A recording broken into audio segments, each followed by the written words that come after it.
And hello from Los Angeles. It's your reality check. Well, in an embarrassment to the German government, the Dalai Lama, in his 36th visit to Germany, made unwelcome political remarks toward his former Chinese government. You see, during difficult global economic times, Germany, like the United States, is terrified of losing even 1 cent of Chinese investment money, so much so that the German premier, in an awkward homage, even donned a billowing yellow scarf over his expensive German business suit. Some part of our brain, which usually common sense develop, that part of brain missing some of these hardliner Chinese leaders. They cannot. They are not using common sense. Well, if you want Chinese investment dough, you'd best not put your Dalai Lama on the network TV. And speaking of protocol gaffes, U.S. Secretary of State Hillary Clinton, traveling to Africa, answered questions from student journalists between one of her rehearsed speeches. Wait, you want me to tell you what my husband thinks? My husband is not the Secretary of State. I am. So you ask my opinion, I will tell you my opinion. I'm not going to be channeling my husband. Oh, my.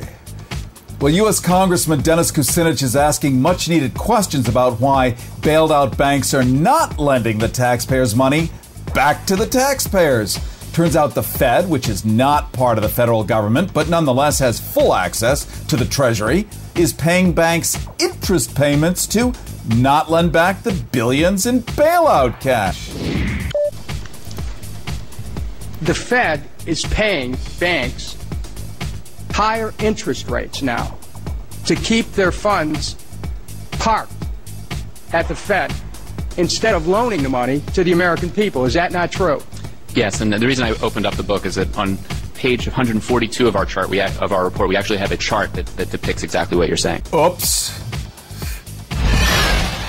Well, in medical news, small whistleblower leaks suggest that pharmaceutical giant Baxter, which owns the new swine flu vaccine, say both Baxter and Swiss company Novartis may have funded the development and the release of the swine flu virus in order to justify mass vaccinations across the U.S. and Europe.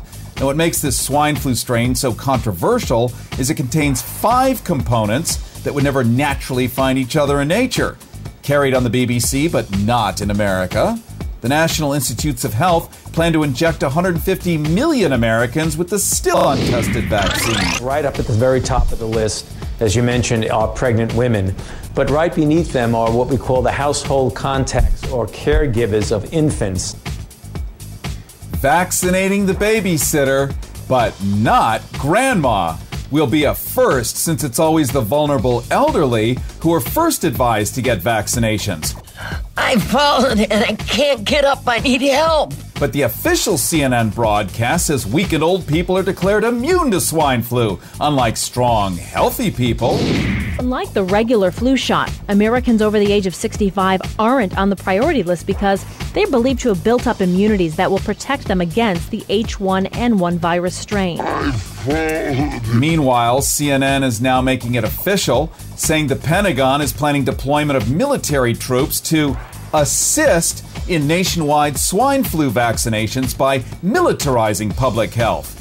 This fall, under the direction of Northern Command, a special military branch established by Dick Cheney in 2002 and housed in NORAD's Cheyenne Mountain Range. Speaking of security, Disney World in Orlando, Florida, has erected these friendly-looking security towers now hovering over parking areas where the public is seen in wide-open spaces. But something about Mickey Mouse ears on an elevated guards tower makes it feel like the happiest surveillance on Earth. Speaking of which, security at the Pentagon has taken to new levels of preposterosity. Not only are Defense Department employees no longer allowed to tweet on Twitter, but Facebook has to go away too. This on the tail of the DoD ban of the toy Furby, capable, the Pentagon says, of spying for the Chinese. Let me try to explain this in 5-star military terms, if I may.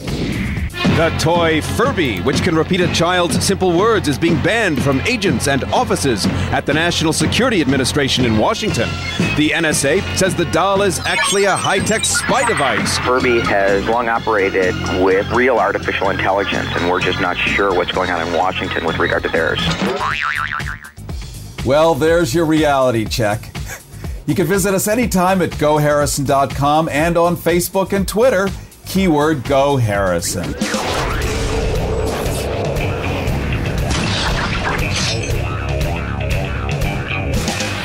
Visit or email Harrison on the web at GoHarrison.com.